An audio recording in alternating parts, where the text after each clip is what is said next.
오늘은 우리가 함께 헌신이라는 이 단어를 가지고 함께 말씀을 나누고자 합니다. 우리는 헌신이라는 이 단어에 대해서 좋은 의미를 갖고 있습니다. 그런데 때로는 이 헌신에 대해서 불편하고 부담스러운 감정을 갖는 것 또한 우리 삶의 모습이 있죠. 우리 함께 이 헌신에 대한 이야기를 나누면서 우리 교회에서 말하는 또 하나님께서 말씀하시는 헌신이 어떠한 것인지 우리 함께 찾고 그 헌신이 우리에게 부담이 아니라 여러분의 삶에 귀한 사명이요 기쁨이요 삶의 원동력이 되기를 간절히 소망합니다. 여러분에게 질문 한 가지 하고 싶습니다. 여러분은 지금 무엇에 올인하며 살고 있습니까? 여러분의 삶을 지금 올인하고 있는 게 있나요? 도전하고 있는 거. 아마 가장 많은 게 학교 가는 일이겠죠. 학교에 가는 학생의 신분이니까 아마 그럴 거라고 생각합니다. 여러분 이 헌신이라고 하는 것은 어떤 우리 삶의 그 자기의 것을 내놓고 올인하는 모습이다라고 말할 수 있는데 여러분에게 질문 한 가지 더 드리면 이 세상에서 가장 헌신적인 사람은 누구일까요? 헌신의 그 대명사들 게 있죠. 보면 소방 우리 가까이에는 119 구급대 이런 분들 자신의 몸을 내던져서 불길 가운데 들어가서 그 화재 가운데 있는 사람들을 건져내고 또 혹은 사고나 어려움 가운데 있는 사람들을 고치고 그들을 치료하고자 긴급하게 구조해서 병원으로 이송하는 이런 일들을 하는 분들, 우리는 그분들을 헌신적인 사람들이다라고 이야기를 하죠. 또 교회에서 말하면은 저기 아프리카 오지에 혹은 어떤 정말 여러 가지 혜택과 문명을 포기하고 복음을 전하는 일에 나아가고자 도전하고 있는 선교사님들 뭐 이런 분들을 생각하면 우리는 진짜 헌신적이다라고 생각할 수 있습니다. 그런데 여러분 제가 여러분에게 말하고 싶은 게 있어요. 이 헌신적이라는 것을 조금 더 우리가 넓게 생각한다면 이 헌신의 끝판왕들이 있습니다. 헌신의 끝판왕들은 바로 아이돌 팬들입니다. 아이돌 팬들. 여러분 잘 생각해 보십시오. 여러분 우리 남자친구들은 그런 일이 없을 거예요. 콘서트 가고 싶은 마음 있어요? 없죠. 그런데 목사님이 예전에 그 아이유 콘서트 첫째가 너무 좋아해서 한번 이렇게 같이 데려가고 싶어서 난생 처음으로 콘서트 예매를 한번 해보려고 했는데요. 이거는 네, 제가 상상을 초월하는 일들이더라고요. 야, 어떻게 그 예매를 성공했을까 싶을 정도로 그 수많은 사람들이. 저는요 이미 사이트에 접속이 안 되더라고요. 네, PC방 가서 하더라고요.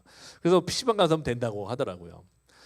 정말 많은 사람들이 그 아이돌 팬들이 하는 콘서트에 가고 싶어서 그 막 새벽부터 일어나서 그 PC방을 가든지 어디 가든지 예매가 가능한 곳에 가서 막 하고요. 그 다음에 그 굿즈 하나 사겠다고요. 막 용돈을 모아가지고 막 삽니다. 막 그 내가 최애로 생각하는 그 아이돌이 컴백한다. 쉬었다가 이제 활동 쉬었다가 컴백한다 그러면요 밤새 그 나오자마자 한두 시간 안에 그 노래를 완전히 다 외워서 거기에 막 추임새 넣고 하여튼 방법을 만들고 막 이러면서 그 노래를 막 몸으로 느끼며 살아가는 사람들이죠. 그 요즘에 또 지하철역이나 이런 데 가고 버스 막 이런 거 보면요. 막 누구 생일이라고 막 그 뭐 엄청난 그 광고판을 붙이는데 그게 1, 2만, 10만, 20만 원, 20, 30만 원도 아니고 몇백만 원입니다. 또 심지어 팬들이 얼마나 극성이냐면 그 막 1일 찻집을 카페를 빌려가지고 요즘에는 그 아이돌 이름으로 카페를 해가지고 거기에 모여가지고 서로 아이돌이 안 옵니다. 그냥 서로 포카 나누고 바꾸고 굿즈 자랑하고 막 이러면서 하루 종일 시간을 보내고 막 거기에 참여한 사람들 보면 부산에서 막 서울까지 가기도 하고요. 막 제주도에서 비행기 타고 오기도 하고요. 정말 너무나 놀라운 일들을 보게 됩니다.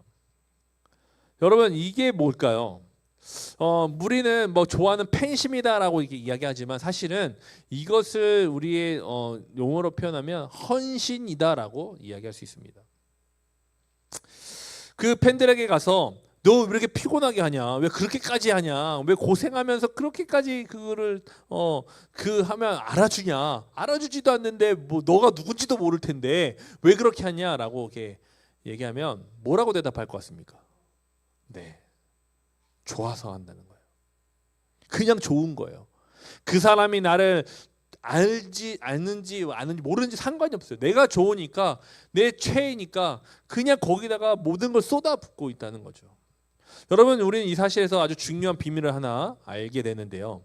그것은 여러분, 우리가 헌신을 할 수 있습니까? 못합니까? 라는 것이 우리 삶의 문제가 아니라는 거예요. 여러분 지금 마찬가지입니다. 여러분 당장에 지금 시간이 남습니다. 종석이 뭐 할래? 뭐 할 거야? 잘 거야. 준서는 뭐 할래? 자, 여러분이 인생을 피곤하게 만드는 일들이 있어요. 밤새면서 여러분들을 붙잡고 있는 거 있죠? 뭐예요? 게임이죠. 시험 기간이야? 시험 공부해? 깜짝 놀랐습니다. 네. 여러분, 우리는요, 목사님도 마찬가지예요. 어느 순간에 밤에 잠을 자야 되는 시간에 뭐 하고 있냐면요, 핸드폰 하면서 제가 스스로가 이 감정을 이렇게 해소하고 나에게 좀 쉼을 넣어준다고 막 핸드폰을 보고 있는 거예요. 근데 전체 진짜 쉼은요, 핸드폰 보는 게 아니라 잠을 자는 거겠죠.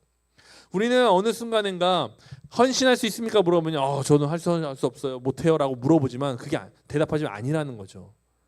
우리는요, 태어날 때부터 무언가에 이미 마음을 쏟고 시간을 쏟고 에너지를 쏟도록 만들어진 존재들입니다.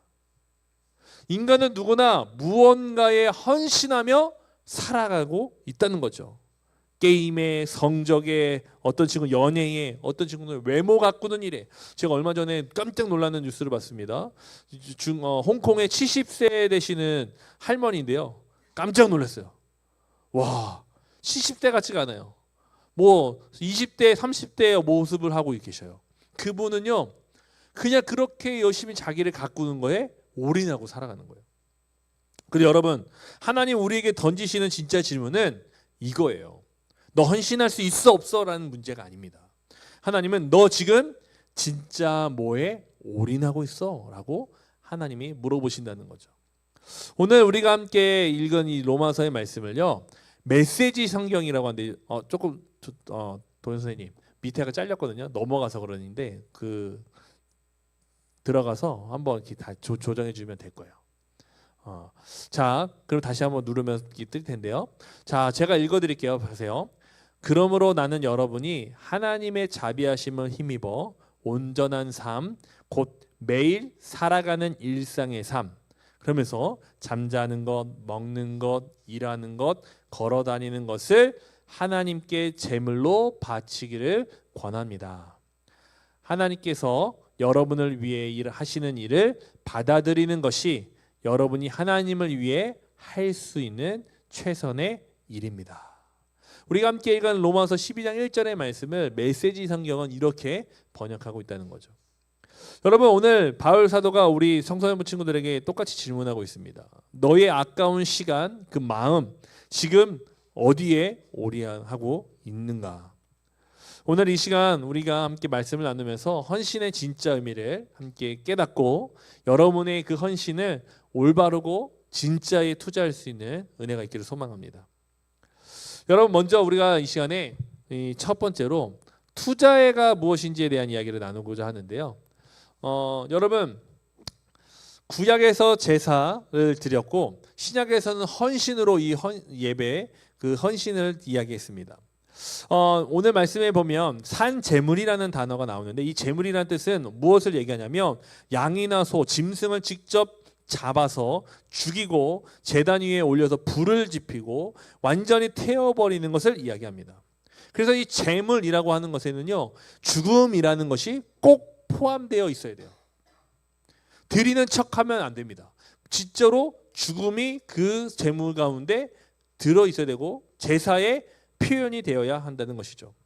그래서 많은 사람들이 헌신이라는 단어를 들으면요, 오해를 합니다. 나는 이제 헌신하라고 했으니 모든 것을 다 포기해야 되는구나. 내가 좋아하는 거, 내 행복한 거 다 포기하고 살아야 되는구나. 이제 내가 하고 싶은 거 다 내려놓고 내 꿈도 다 지워버리고 내 삶을 아예 지워버리고 하나님이 원하는 것만 나는 힘들어도 그걸 해야 되는구나 라고 생각한다는 거죠. 마치 도살장에 끌려가는 양처럼 무기력하게 교회를 다니는 것이 헌신이라고 생각한다는 겁니다. 근데 오늘 바울은 뭐라고 얘기합니까? 죽은 재물이라고 얘기하잖아요. 재물은요 원래 죽음이라는 게 담겨져 있는 뜻인데 이 재물 앞에 뭘 어색한 한 단어를 붙입니다. 뭐예요? 살아있는 산재물이라고 얘기해요. 여러분 살아있는 상태로 드리는 것 그것이 예수 그리스도를 통해서 우리 안에 새롭게 변화된 일이다라고 이야기한다는 겁니다. 여러분 하나님은요 우리가 교회 안에서 죽어 지내는 것을 원하시는 분이 아닙니다. 억지로 끌려가면서 눈치 보며 앉아있는 것을 이야기하시는 것이 아니에요. 여러분 지금 막 진짜 파릇파릇하게 살아있잖아요. 누구보다 이 젊음 가운데 있는 여러분 그 여러분의 그 에너지 여러분의 웃음소리 그대로 하나님이 받기를 원하신다는 거예요. 헌신은요 내 삶을 파괴하는 게 아닙니다. 없애는 게 아니에요. 내 삶의 에너지 강력한 그 에너지를 가장 가치 있는 곳에 연결하게 하는 것 이것이 바로 헌신입니다. 헌신하자 이러면 많은 사람들이 착각합니다. 나보고 목사님 되라고요? 선교사님 되라고요? 옛날에는 다 그렇게 생각했어요. 그런데 여러분 이게 진짜 헌신의 의미가 아닙니다. 오늘 우리가 아까 잠깐 읽었던 메시지 성경에서처럼 여러분이 매일 살아가는 일상의 삶 잠자는 것, 떡볶이 먹는 거, 학교 가는 거, 인스타 DM 하는 거, 친구들이랑 얘기하는 거 잠자는 거 심지어 잠자는 것까지 그 모든 평범한 모든 여러분의 삶의 자리가 바로 헌신하는 자리다라고 이야기하고 있는 거예요. 이해되시나요? 이해됐어? 두 번째로 그래서 우리는요 이 말씀을 읽으면서 그렇다면 우리에게 중요한 것은 무엇이냐면 그러므로라는 겁니다. 성경의 오늘 말씀의 제일 첫 번째 단어가 그러므로입니다. 여러분 우리는 이 단어를 놓치면 안 되는데요. 여러분 이 그러므로라는 이 단어는요 로마서 1장에서부터 11장까지 바울이 눈물로 써내려간 엄청난 복음의 결과를 이야기하는 거예요. 우리가 믿게 된 복음 그것이 무엇인지를 아주 자세하게 11장까지 설명을 하는데 12장 1절에 딱 오면서 이제 그 설명을 멈춥니다. 그리고 뭐라고 얘기하냐면 그 복음이 그러므로라고 이야기하는 거예요. 죽을 수밖에 없는 우리를 주님이 살려주셨어. 하나님 우리를 사랑해 주시고 성령님이 우리를 붙들고 계셔라고 말씀하면서 그래서 그러므로 우리는 뭘 해야 되느냐? 우리의 삶을 산 제물로 하나님께 드려야 된다라고 말을 하고 있는 것이죠. 여러분 그런데요 이 순서가 바뀌면요 신앙 우리 믿음이 지옥이 됩니다.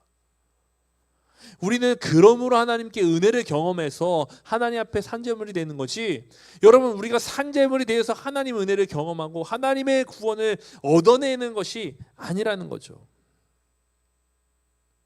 여러분 헌신은요 여러분을 압박하고 힘들게 하고 교회 나와라 교회 봉사하자 일하자라고 얘기하는 것은 여러분 앞에 여러분이 무언가를 땀 흘리고 손해보고 아프고 힘들게 포기하게 하는 일이 아니라는 겁니다.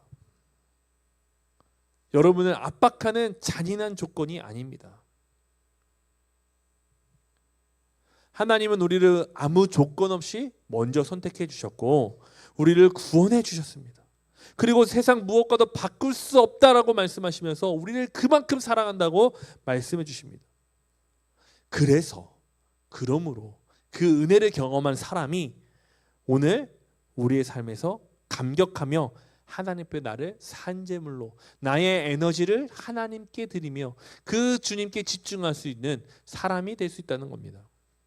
그래서 헌신은요 구원을 받기 위한 조건이 아니라 헌신은 이미 구원받은 사람이 하나님께 드리는 응답입니다.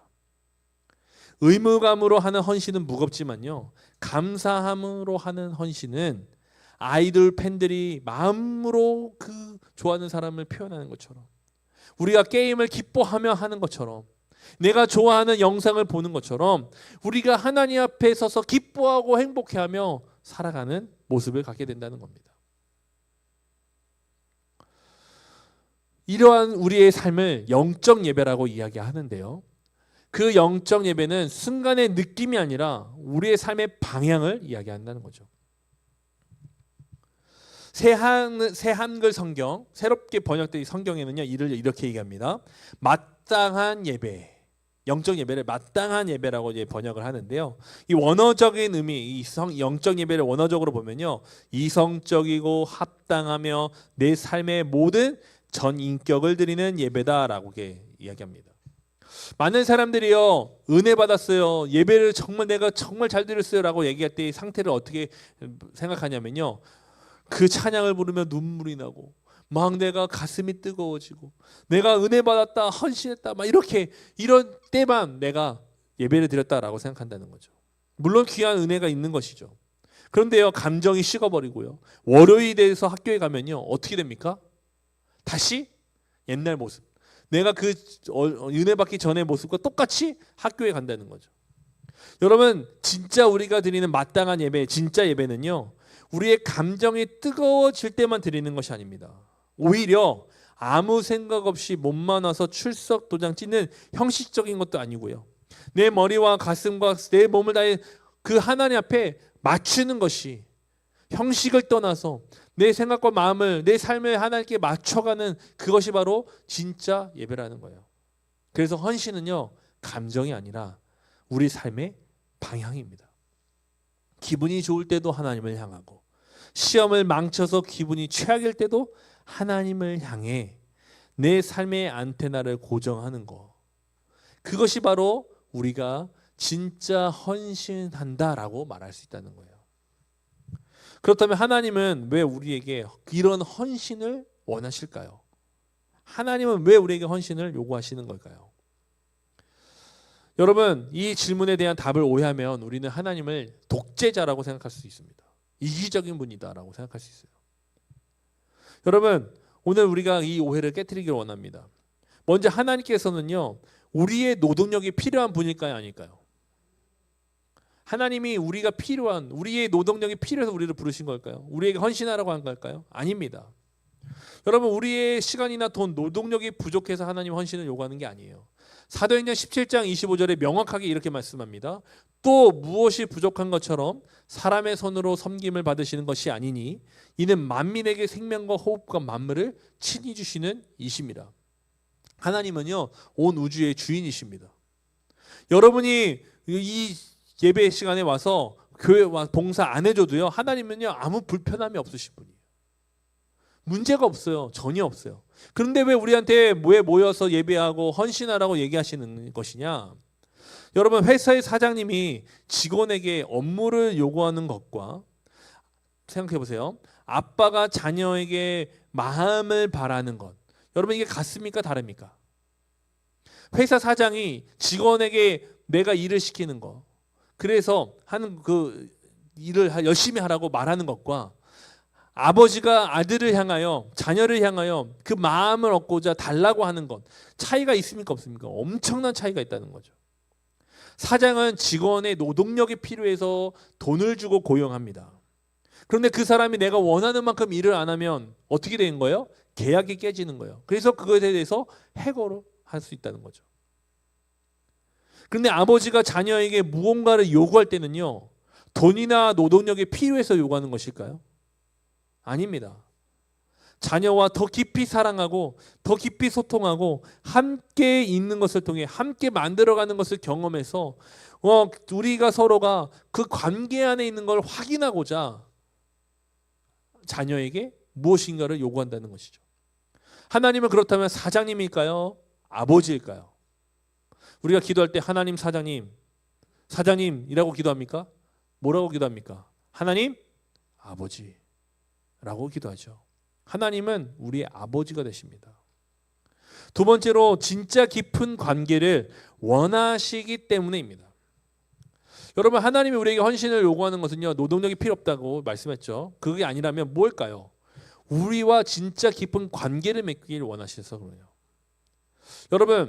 여러분 친구 관계를 한번 생각해 보세요. 같은 반이어서 앉아 있는 친구들이 있고요, 같이 옆에 있고 싶어서 있는 친구들이 있습니다. 두 부류로 나눠지기입니다. 그렇죠?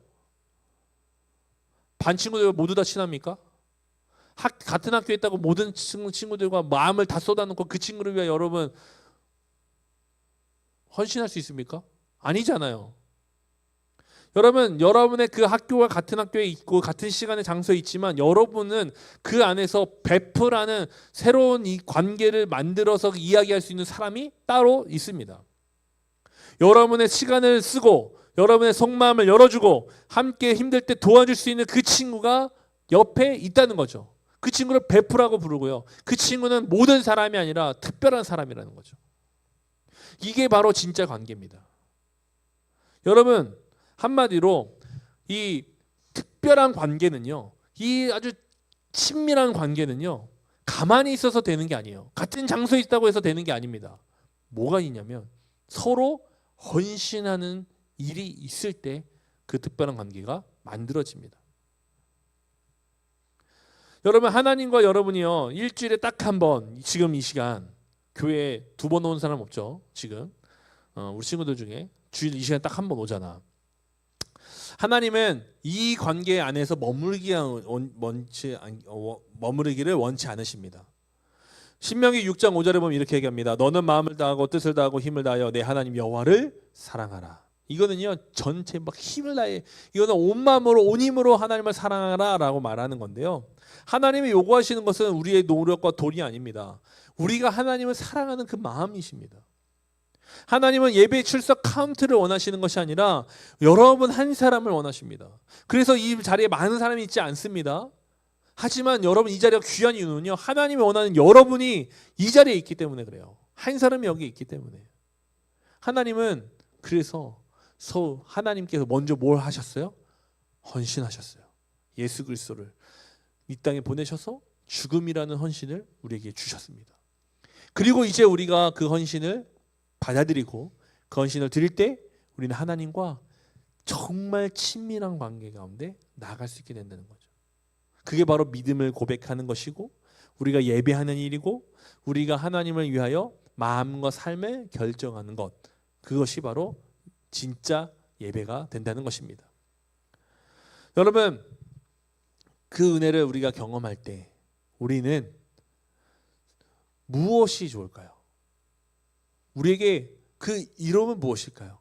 하나님 우리에게 헌신을 요구한다는 건 이제 알겠습니다. 그런데 그러면 우리한테 도대체 그 헌신을 통해 우리 안에 이루어지는 또 새로운 것은 무엇입니까? 이미 구원은 받았잖아요. 이미 우리는 은혜를 경험했잖아요. 그런데도 불구하고 그 가운데 또 하나님이 그것을 요구하셔서 우리 가운데 하려고 하시는 일들은 무엇일까? 하나님이 좋으시려고? 하나님만 좋으시려고요? 아닙니다. 우리를 완벽하게 보호해 주시기 위해서입니다. 여러분, 우리가 세상 속에 살아가면요, 많은 일들을 경험하게 됩니다. 그런데 그 많은 일들이요, 때로 우리 안에 좋은 일도 있지만 수많은 대부분의 일들은요, 우리를 망가뜨리는 일이요. 사람과의 관계에서 좋은 때도 있지만 그 사람과의 관계 때문에 너무 고통스러울 때가 있고요. 내가 좋아하는 일하고 선택해서 하지만요, 그 좋아하는 일이요, 나중에는 내 삶에 무거운 짐이 되게 되기도 합니다. 그런데 하나님은 우리에게 무엇을 원하시냐면 우리가 망가지지 않고 온전해지기를 원하십니다. 그런데 그 온전해지는 것은 무엇으로 만들어지냐면 하나님과 함께하는 관계 안에서 서로의 헌신을 통해서 이루어질 수 있습니다. 어떤 친구들은요, 학업 성적에 인생에 올인하죠. 여러분, 그러면요, 그 사람이 언제 절망할까요? 그 친구가 언제 절망할까요? 여러분, 이제 중간 기말고사 얼마 안 남았잖아. 열심히 공부했어. 올인해요. 뭐 어떤 친구들은 교회도 안 나오고 공부합니다. 자, 올인했어요. 자, 그러면 그 친구는요, 언제 실망하게 될까요? 성적이 떨어질 때요. 여러분, 어떤 친구는요, 타인의 시선과 외모에 올인합니다. 저도 한때 그랬어요. 막 그래가지고요, 막 머리도요 휘황찬란하게 하고요, 옷도요 막 매일 갈아입고요, 막 엄청 신경 씁니다. 그런데 그런 사람들은요, 다른 사람이 아무 생각 없이 던진 자그마한 나를 향한 표현이 그 사람을 무너뜨립니다. 너 오늘 왜 이렇게 입었어? 오늘 머리가 왜 그래? 피부가 왜 그래? 그 한마디에 삶이 무너져 버려요. 우울감에 빠집니다. 그래서 결국 사람들은요, 세상의 것에서 올인하면서 내가 그것을 통해서 무엇인가를 기쁨을, 행복을 누리고자 하지만 결국에 얻는 게 뭐예요?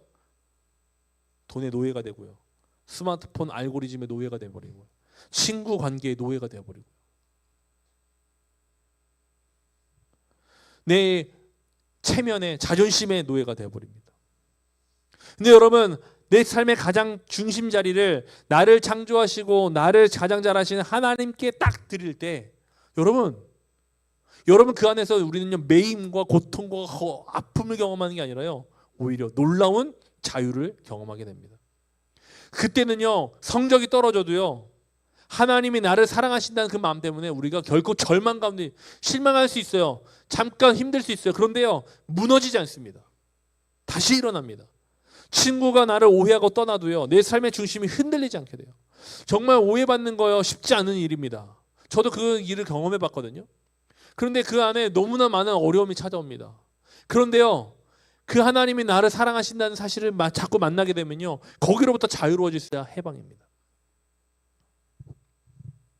여러분 마지막입니다. 그럼 여러분은 어떻게 헌신해야 됩니까? 첫 번째로 여러분 거창한 것을 생각하지 않으셔도 돼요. 하나님은요 여러분이 어깨에 힘주고 하는 일들을 원하는 게 아니라 여러분이 진심으로 하는 것을 원합니다. 지금 당장 여러분 학교 곧 포기하고 가정 떠나서 지금 당장 아프리카 떠나라고 하나님이 원하시는 게 아닙니다. 이 산재물이라는 것은요 대단한 위인들의 특별한 삶을 말하는 게 아니라 오늘 눈을 뜨고 살아가는 아주 평범하고 소소한 우리의 하루를 의미한다는 사실을 여러분 기억해야 돼요. 어떤 특별한 수련회 가서 받는 그 맞이하게 되는 그 은혜의 밤 그때만 하나님이 우리가 함께 하시는 것이 아니라 여러분 오늘 예배를 마치고요 내일부터 시작하는 지루한 월요일 시간 있죠. 다시 학교를 가야 되는 그 힘든 시간 그 시간을 하나님이 원하신다는 거예요. 그래서 여러분 앞으로 여러분에게 제안을 합니다. 이렇게 하면 하나님 앞에 헌신할 수 있어요. 이런 방식을 찾아갑니다. 첫 번째로 여러분의 스마트폰 쓰는 시간을 내가 하나님을 향하여 10분 내려놓겠다. 뭐 5분이 돼도 상관없어요. 1분이 돼도 상관없어요. 내가 하나님을 선택하려고 스마트폰을 조금 내려놓겠다라고 선택하는 그 마음 그게 바로 헌신이라는 거예요.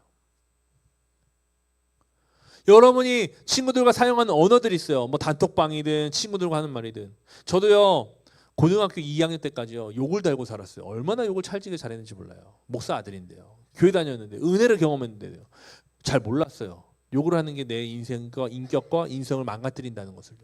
그런데 하나님께서요 저를 만지시는데요. 제 삶에서 가장 먼저 일어난 변화가 뭔지 아십니까? 제 입에서 욕이 끊어지기 시작했어요.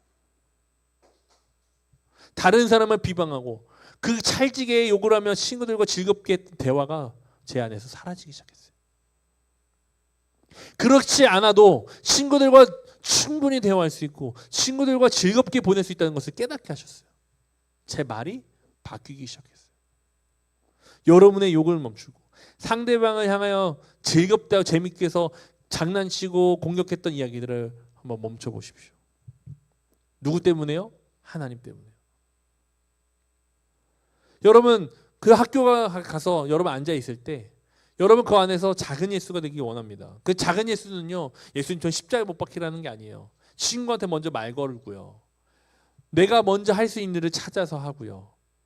친구와 함께 먹을 것을 나누고요. 그런 간단한 여러분이 할 수 있는 것 안에서 그 일들이 바로 뭐가 되는 거냐면 작은 예수가 되는 일이 될 수 있다는 것을 여러분 기억하십시오. 마지막으로 여러분의 삶의 충실한 모습도 하나님께 헌신하는 겁니다. 전액을 바치는 사람만 헌신하는 게 아닙니다. 오히려 더 중요한 것은요. 여러분의 삶을 충실하게 여러분의 삶을 가치 있게 만들어가는 것이 하나님께 정말 귀한 헌신입니다. 여러분 그러한 삶을 위해 이제 시험 기간이 찾아오잖아요. 보내고 있잖아요. 여러분 힘을 내어 도전해 보십시오. 하나님께서 여러분에게 그 마음을 주십니다. 할 수 있는 마음을 주실 거고요. 그 마음을 붙들어 주실 거예요. 왜냐하면 우리는 실패하는 사람들이기 때문에 그래요. 제가 이렇게 얘기해서 우리 도전한다고 하지만요. 매일 우리는요. 이것이 힘든 것을 압니다. 안 되는 걸 알아요. 아마 내일 당장 실패하는 사람도 있을 거예요. 저도 실패할 수 있어요. 근데 여러분 기억하십시오. 이 헌신은요. 이 은혜는요. 단 한 번의 결과로 끝나는 게 아닙니다. 매일 갱신되는 것입니다. 웨슬리 목사님은 그래서 우리 가운데 뭐라고 얘기하냐면요. 여러분 매일마다 나는 나의 것이 아니라 하나님의 것임을 매일 선포하라고 얘기하셨어요. 존 웨슬리 목사님이요. 왜냐하면 우리가 잘못된 것을 알기 때문에요. 여러분, 헌신은 어떤 한 번으로 해서 완벽하게 하는 것을 이야기하는 것이 아니라 우리의 삶의 방향이 하나님께로 매일매일 바꿔가는 도전이 됨을 여러분 기억하셨으면 좋겠습니다. 한 번도 안 넘어지는 완벽한 모범생을 하나님이 원하시는 것이 아니라 넘어질 때마다 하나님의 그 은혜를 의지해서 다시 일어나는 오뚜기 같은 이들을 하나님이 원하신다는 사실을 여러분 기억했으면 좋겠어요. 여러분, 많은 사람들이 요즘에 투자합니다. 많은 사람들이요, 삼성에 투자해야 됩니다. SK 하이닉스에 투자해야 됩니다. 어제 뭐가 상장이 됐어요? 알론 머스크가 가지고 있는 스페이스 X라는 회사가 드디어 상장이 됐습니다. 대박 칠 거라고 사람들은 얘기합니다. 투자해야 된다고 얘기합니다. 근데 여러분, 삼성전자가요, 매일 오를까요? 얼마 전에 뉴스를 봤는데요, 사람들이 오를 줄 알고요, 이게 돈을 빌려가지고 3일 안에 오를 것을 예상해서 투자하는 방식이 있어요. 그런데요, 80%가 돈을 잃었어요. 오를 거라고 예상해서 던졌는데요, 투자했는데요, 도전했는데요, 완전히 쪽박쳤습니다. 여러분, 많은 사람들이 안전하다고 얘기하지만요, 정말 안전할까요? 안전하지 않습니다. 투자는요, 기본적으로 내가 생각했을 때 가장 안전한 것에 투자하는 게 맞습니다. 물론 하이 리스크 하이 리턴이라고 얘기하지만 여러분, 여러분의 단 한 번뿐인 인생을 그렇게 할 수 있습니까? 게임에서는 가능해요. 물론 돈도 가능해요. 근데 여러분의 삶의 가치를 그렇게 투자할 수 있겠습니까? 오늘의 시간은 내일 다시 돌아오지 않습니다. 이러한 시간과 삶을 여러분 어떻게 하겠습니까? 가장 안전한 곳에 투자해야 되지 않겠습니까? 그게 어딜까요? 바로 우리 하나님인 줄 믿습니다. 여러분, 하나님께 여러분의 일상을 투자하십시오. 하나님께 여러분의 인생을 헌신하십시오. 여러분이 살아가는 삶에서 하나님과 함께 한다면 그것은 곧 하나님이 기뻐하는 헌신이 될 것이고요, 그 헌신을 통해 하나님과 가장 특별한 관계를 맺는 저와 여러분이 될 줄 믿습니다. 그래서 하나님은 여러분을요, 여러분의 삶의 자리로 부르셨습니다. 많은 사람들이 특별한 자리에 서고 싶어 합니다. 그래서 대통령이 되고 싶어 하고요, 국회의원이 되고 싶어 하고요, 시장 군수가 되고 싶어 하고요, 연예인이 되고 싶어 하는 거예요. 왜요? 특별해야 행복한 건 줄 아니까요. 특별해야 잘 사는 것처럼 생각하니까요. 근데 아니에요. 여러분, 잘 사는 것은요, 특별한 게 아니라 잘 살 수 있는 마음과 생각을 가진 사람이 잘 사는 겁니다. 환경이 아니라 하나님께서 여러분이 주신 마음과 생각을 가질 때, 하나님과 특별한 관계 가운데 여러분 헌신의 삶을 살아갈 때 여러분의 그 삶의 자리가 놀라운 자리, 특별한 자리가 될 줄 믿습니다. 오늘 여러분 부르신 그 자리에서 하나님이 함께 하심을 믿음으로 고백했으면 좋겠습니다.